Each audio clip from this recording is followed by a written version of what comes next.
Olá, 23 de julho, terça-feira.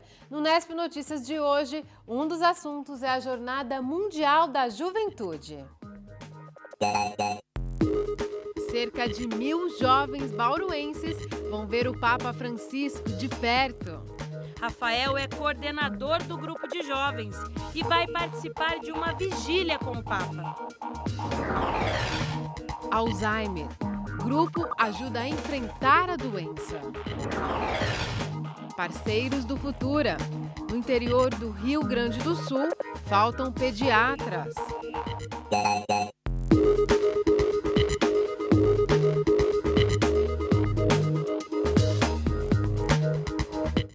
Começou hoje no Rio de Janeiro a Jornada Mundial da Juventude. O Papa Francisco chegou ontem ao país, mas jovens aqui de Bauru se preparam há meses para o encontro com o líder da Igreja Católica. Foi em clima de festa que a Diocese de Bauru preparou os católicos que vão para a jornada, que pela primeira vez vai ser no Brasil. A galera tá bem animada. É uma felicidade muito grande ir perto do Papa e ser muito feliz lá, isso que é o mais importante. Significa os jovens buscarem mais a igreja, os jovens procurarem mais por Jesus Cristo e lá você vai renovar a sua fé. Durante 6 dias, jovens de todo o mundo devem participar de missas, encontros e ações sociais. Eles que irão lá irão participar da Jornada Mundial para trazer para nós esse ânimo que eles receberam lá do próprio Papa Francisco, que estará lá fazendo a abertura e ficará a Semana da Juventude com eles lá. Então a JMJ tem esse sentido missionário, evangelizador para todo mundo. O pessoal de Bauru participou durante uma semana de atividades que são um esquenta para a JMJ. As músicas já estão na ponta da língua.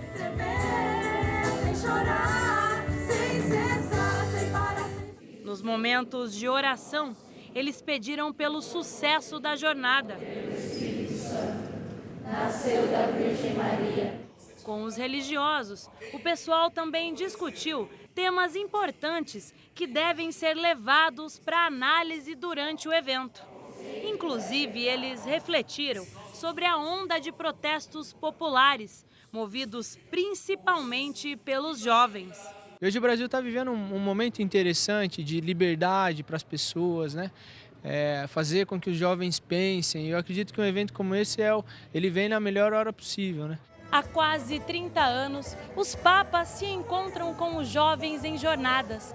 A expectativa é de que até 3 milhões de pessoas participem das atividades. Só daqui de Bauru, cerca de 1.000 jovens vão até a cidade maravilhosa para se encontrar com o Papa Francisco. Rafael é coordenador do grupo de jovens e vai participar de uma vigília com o Papa. Olha, para mim é uma alegria imensa. Quando eu recebi a notícia, eu não acreditava de fato, né? Mas além dessa expectativa de estar com o Francisco, é de estar ao lado de um jovem de um outro país, um outro representante, com os mesmos propósitos que nós temos aqui em Bauru, né? Eu quero apresentar os nossos princípios, os nossos trabalhos da Diocese de Bauru e pegar a experiência de um jovem de outra diocese, de outro país e compartilhar, fazer esse intercâmbio espiritual. Já o seminarista Ederson vai assistir a uma missa com Francisco e outros membros da igreja. Para mim vai ser um momento diferente, ímpar na minha vida, estar próximo do Papa, poder cumprimentá-lo, abraçá-lo, para mim será um momento de muita importância na minha vida, talvez um momento que eu nunca esquecerei na minha vida. Serão dias de festa e celebração, uma oportunidade para os jovens colocarem em prática, do jeito deles, os princípios cristãos. O especialista em História das Religiões, Ivan Esperança Rocha, da Unesp em Assis, comenta a visita do Pontífice. Podcast Unesp.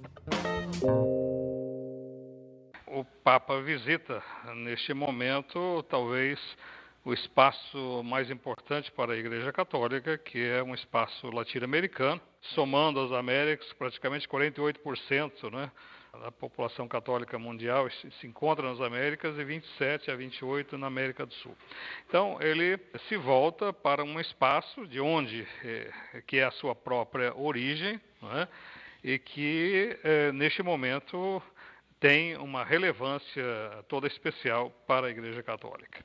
Então, acredito que este é um fato importante. A presença dele no Brasil não se deve a uma iniciativa dele, não é? Mas se deve quase que a um compromisso que ele assumiu com o Papa anterior, Papa Bento XVI, que tinha se comprometido a estar no Brasil durante a 28ª edição da Jornada Mundial da Juventude. Mas certamente ele não vem para trazer uma mensagem de Bento XVI, mas vem para trazer a sua própria mensagem, a sua própria interpretação de igreja no mundo atual, e certamente trará uma contribuição muito pessoal para este evento e para a sociedade brasileira em geral. Podcast Unesp. O assunto agora é o tempo. Hoje nós tivemos a temperatura mais baixa do ano até agora.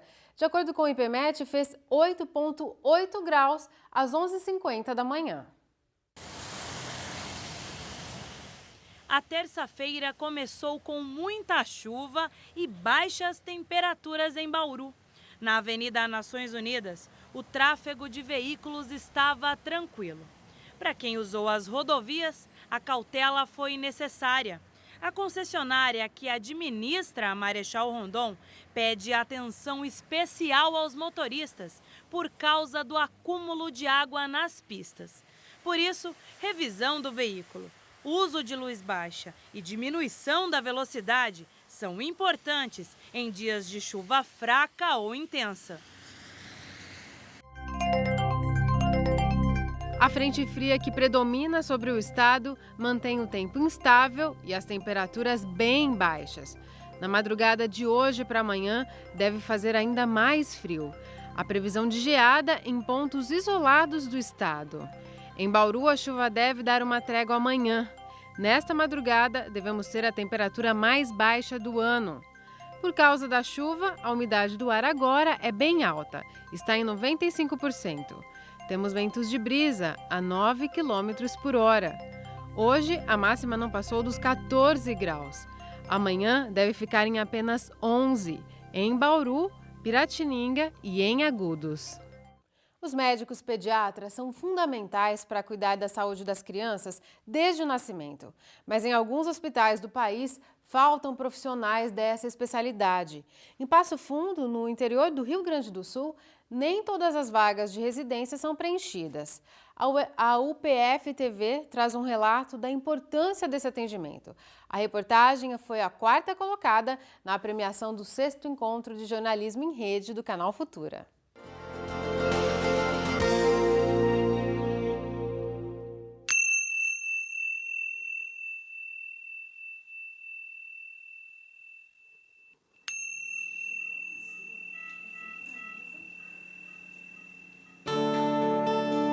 Esse é, com certeza, o momento mais aguardado na vida de um pai e de uma mãe. E dá para imaginar o drama dos pais quando não têm, nessa hora, o atendimento desse tipo de médico. Mas aqui não é o caso. O pequeno Joaquim, que acaba de nascer, recebe todos os cuidados do especialista no assunto, o pediatra. O Joaquim acabou de nascer, você viu nas imagens. E aí, Fernando, segurança saber que nasceu nas mãos de um especialista, tendo um pediatra? É ótimo, né? A segurança que dá pra gente saber que ele está em boas mãos, de quem conhece e entende do assunto, né? Nossa riqueza, nosso filho, é importante demais ter alguém que cuide deles nesse começo. A questão é que a tranquilidade do Fernando não representa a tranquilidade de muitos pais que ganham filhos em hospitais públicos, espalhados por todo o país. A medicina precisa de mais doutores de crianças. Informações da Sociedade Brasileira de Pediatria apontam que de 1996 a 2011, o número de médicos pediatras no Rio Grande do Sul caiu de 13,6% para 9,8%. Em Passo Fundo, a residência em pediatria do curso de medicina da UPF, em parceria com esse hospital, oferece 5 vagas. Apenas 2 são preenchidas por médicos gaúchos. As outras 3 são ocupadas por profissionais de fora da cidade. Mas a situação já foi pior. Em 2010, das 5 vagas, a gente tinha só 3 preenchidas. Em 2011, das 5 vagas, 4. E esse ano, 2012, preencheram as 5. A nível de Brasil, assim, são vistas que as crianças, chega a ser até 30% delas, não são atendidas por médicos pediatras. E quem precisa atender da criança é um especialista na área, é um médico pediatra.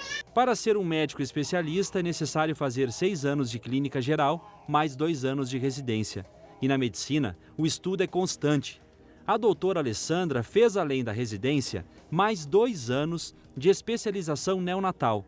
Depois de 10 anos de estudos, ela hoje coordena o setor de pediatria neonatal do Hospital São Vicente de Paulo. Muitos desses bebês acabavam morrendo antes, né?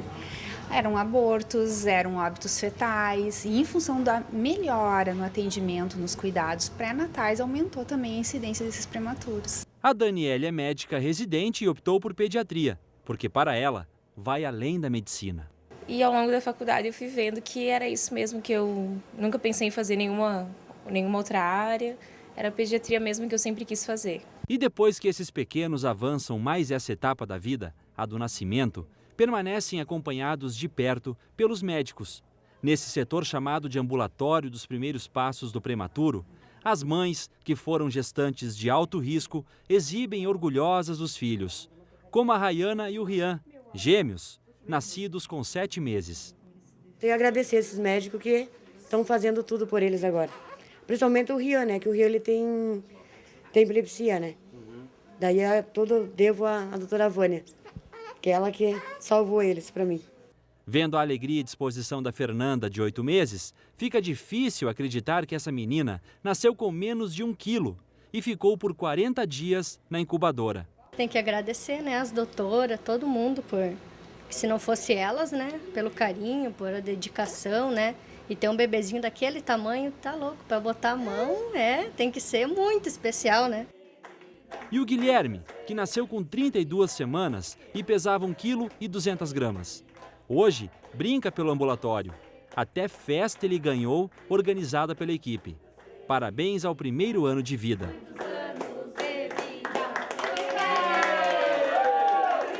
Tá aqui, presente, meu pequenininho aqui.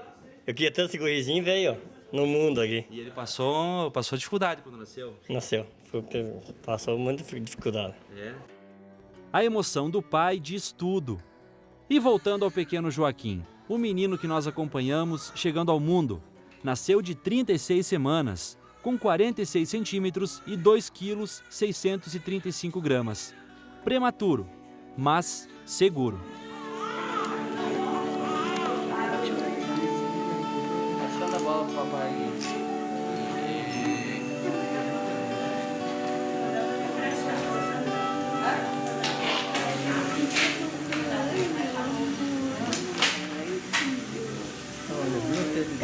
Que coisa mais impressionante que é a vida, né? Fechadinho, fechadinho, de repente abre e respira, né? É emocionante, é impressionante. É fato que a medicina carece de pediatras, uma carência sentida principalmente na saúde pública. Mas se a baixa remuneração e a elevada carga horária de trabalho contribuem para a pouca procura, por outro lado, muitos que escolhem essa especialidade fazem por algo maior, que vai além da medicina. Tem que ter um monte de paciência para a gente atender um paciente que não sabe falar, que não sabe se expressar, que muitas vezes por trás disso tem uma família ansiosa, pai, mãe, avós também, e que a gente tem que dar várias explicações. A pediatria é uma especialidade clínica, tu não tem procedimento, então o teu retorno financeiro é menor, né?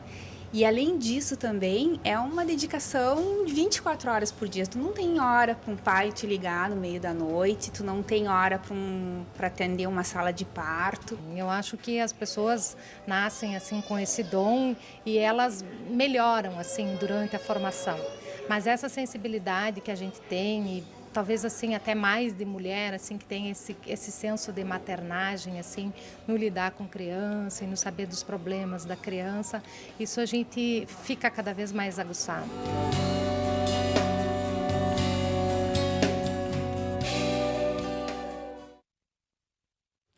Amanhã aqui no Nesp Notícias você conhece a história de moradores da cidade de Tiradentes, em Minas Gerais, em mais uma reportagem de uma emissora parceira do Canal Futura. No próximo bloco, o assunto é o Alzheimer. Você vai conhecer o trabalho de um grupo que auxilia pessoas que têm a doença. Voltamos já!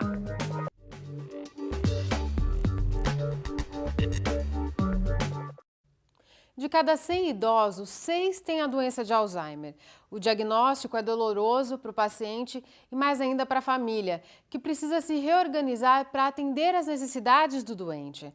Nós vamos conhecer agora a história do seu Osvaldo, que há mais de 20 anos cuida da esposa e coordena um grupo de apoio aos cuidadores de pessoas com Alzheimer aqui de Bauru.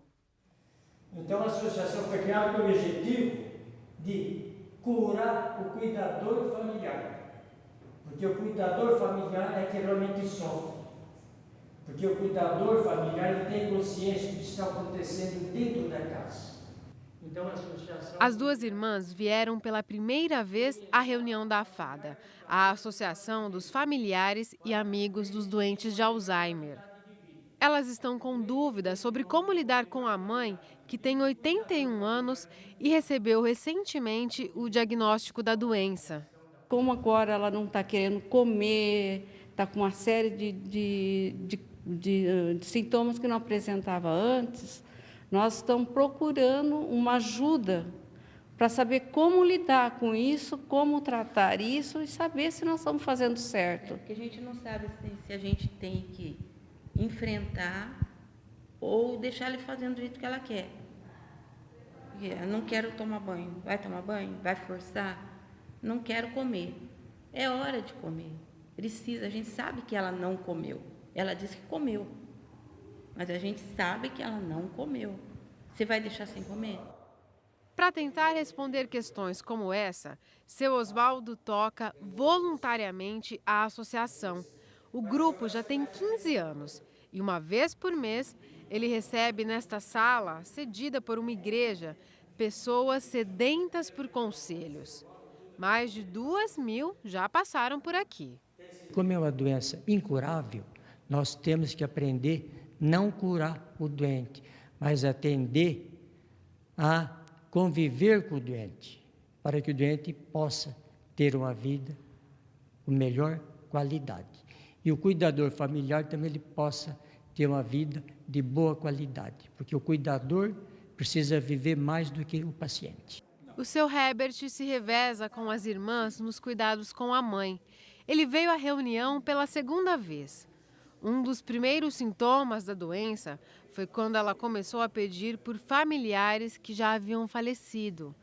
Com o tempo, a família tem aprendido a lidar com a progressiva perda de memória da mãe. Nós fomos orientados para não concordar com ela. Sempre que ela perguntar do pai dela, do irmão dela, enfim, dos parentes, fala, não, eles estão bem.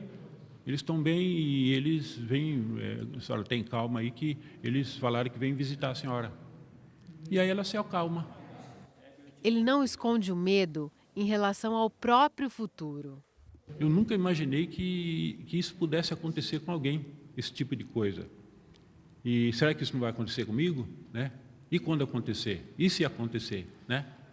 Então, passa a gente conviver com essa preocupação também. Né?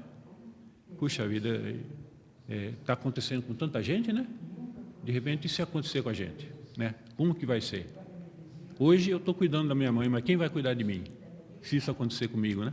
Isso tudo, né? Isso deixa a gente assim muito preocupado, né? Muito. A gente pensa, a gente passa a viver uma nova realidade, coisa que a gente nunca imaginou que a gente ia passar por isso. Mas esta neurologista explica que o problema nem sempre é hereditário. A doença de Alzheimer ela é muito prevalente no idoso. A partir de 80 anos, você chega numa prevalência de quase 40%. Nesses casos, não é tão forte o componente hereditário assim. Não quer dizer que o avô teve, o filho vai ter, o neto vai ter. Mas quando a pessoa é mais jovem, 50, 60 anos, tem uma demência mais precoce, aí o componente hereditário é mais forte. Ela conta que não há um exame que comprove a doença. Por isso, o diagnóstico pode demorar. Outra coisa que compromete esse diagnóstico é a própria participação da família e muitas vezes do paciente, que considera que aquele esquecimento que a pessoa tem é um esquecimento normal, é um esquecimento que faz parte da idade, né? E muitas vezes não é assim, já é a própria doença. O amparo dos familiares é parte essencial do tratamento. O seu Oswaldo, aquele que coordena a Associação de Apoio aos Cuidadores aqui em Bauru, recebeu nossa equipe em casa. Ele explica que o carinho com a esposa, que tem Alzheimer, começa desde a proteção na porta. Minha esposa não tem espírito de autodefesa, então para evitar que o mosquito chegue, dá uma picadinha nela, senta nos olhos, na boca, né? Então a minha casa é totalmente com cortina e telas, para evitar a entrada de insetos, né?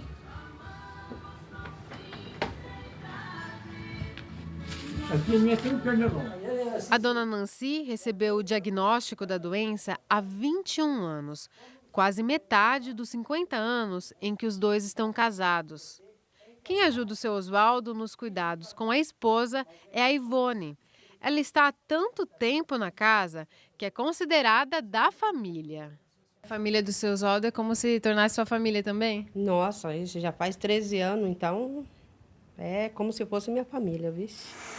É a Ivone quem mantém a esposa do seu Oswaldo bem alimentada. Para esse aposentado que não se cansa de falar de amor, a luta com a esposa não o faz nem um pouco infeliz. É gostoso a gente não fugir da vida. A vida nos ensina a enfrentar as dificuldades da vida. Por esse motivo que eu ainda me sinto feliz. Não de ver minha esposa doente, de eu estar cuidando dela. Do meu filho, na minha ausência, cuidar dela. Da Ivone, na minha ausência, estar cuidando dela. Então, são 3 pessoas aqui para cuidar de um doente. Porque um só cuidar de um doente nessas condições, ele adoece, ele fica deprimido, ele para de viver a vida. Então, isso faz um mal tremendo para a saúde. Então, tem que enfrentar a vida, a pessoa tendo condições, nunca sozinho, sempre tem que ter um substituto para que a gente possa voltar a viver, não a vida normal, mas relativamente uma vida sadia e humana. Tudo isso nos traz força para que possamos continuar a cuidar de quem realmente precisa da gente.